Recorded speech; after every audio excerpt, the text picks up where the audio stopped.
Welcome back to Sorebox. We're down here again at the Harpeth River. We've been talking about waiting on the Lord, and today I want to specifically talk about waiting on the Lord for deliverance. Our verse is from Psalm 40 verse 1, and it says, "I waited patiently for the Lord, and He inclined to me and heard my cry." Now that passage goes on to talk about how God delivered him out of a deep pit. And that's the kind of God we serve. That's the kind of God He is. He loves us. He desires to deliver us. He desires to set us free. But you know, when we're waiting on a deliverance in a certain situation, this is probably the most difficult time to wait on the Lord. You know, when we're under attack and we're in a serious conflict, and we become aware we're not sufficient in and of ourselves to get victory or deliver ourselves.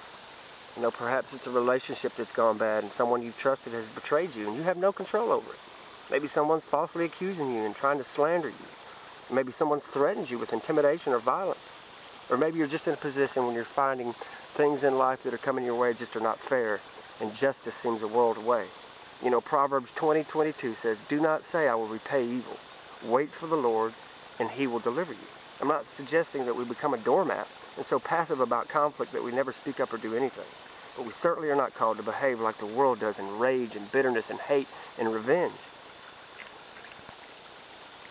There is never a more critical time to keep our eyes focused on Jesus than when we're in the fire of a trial or persecution or a tragedy or a struggle. You know, verse 7 also warns us not to focus on others when we're going through this who may seem to prosper in their wickedness that they're committing, maybe even against us. This will only cause harm, and this is the very thing the enemy will try to keep us focused on, so that we'll doubt the goodness of God and doubt His word. Rest assured, God will bring about justice, but He decides when and He decides how. Here's the things we need to be doing while we're waiting on the Lord for deliverance. Number 1, we need to begin to trust Him. Number 2, we need to commit our way to Him. And number 3, we need to rest in Him.